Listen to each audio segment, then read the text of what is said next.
I got another letter from Teddy today.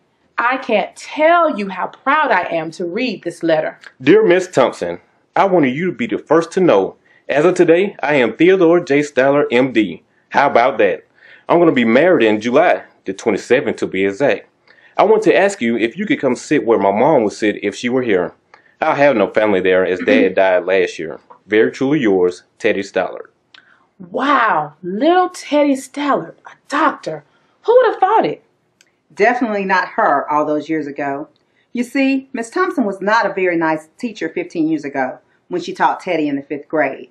She didn't really like Teddy much at all. She actually used to call him Smelly Teddy when she would talk about him in the evening with her husband while she was grading papers. I'm ashamed to admit it, but when Teddy was in my class, I did not like him. He was always dirty, and he had a funny smell, and boy, was he dumb. I mean, I would literally sit at my desk grading his papers, and I would find joy in using my red pen to mark all over them. I mean, today I shudder at my horrible behavior. What kind of monster was I? Even the kids in her class saw the disdain she had for Teddy and started treating him like an outcast. I went to the office to look at Teddy's cumulative folder. I wanted to see how in the world he had made it into my class, considering how behind he was. Even after reading his records, I had made up in my mind that Teddy was not going to pass.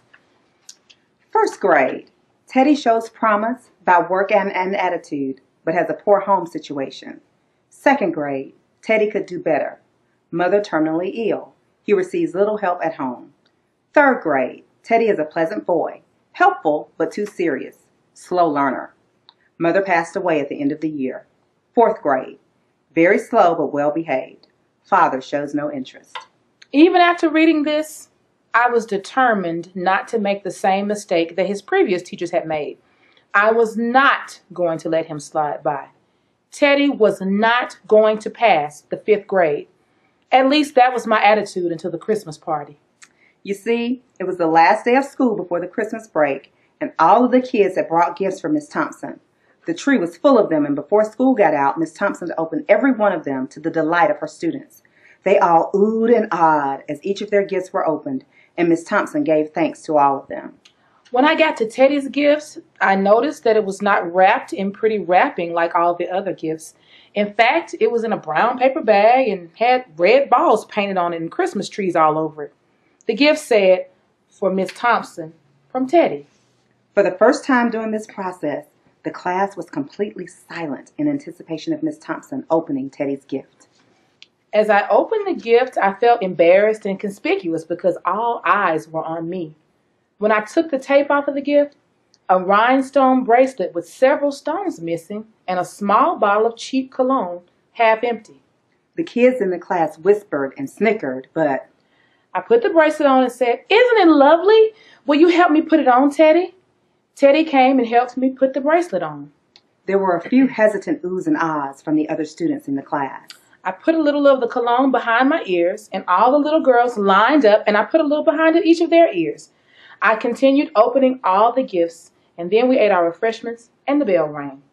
The kids eagerly filed out of the classroom, and some shouted, "Merry Christmas," or "See you next year," but little Teddy stayed behind.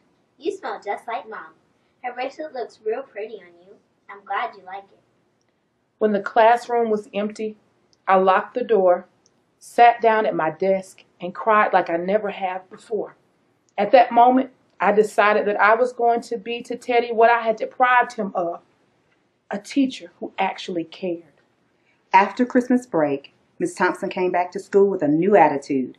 She stayed every single afternoon with Teddy until the end of school. Sometimes I would work with Teddy, and sometimes he would work alone while I completed my other teacher duties. Slowly, he caught up with the rest of the class. By the end of 5th grade, his averages were among the highest in the class. I was certain that although Teddy would be leaving town and going to another school, that he would be fine. He had reached and succeeded all the goals that I set for him. 7 years later, Miss Thompson received a letter from Teddy. Dear Miss Thompson, I just wanted you to be the first to know I'll be graduating 2nd in my class next month. Very truly yours, Teddy Stollard. I sent him a pencil and pen set, and I was proud, to say the least. 4 years later, Teddy's second letter came. Dear Miss Thompson, I wanted you to be the first to know.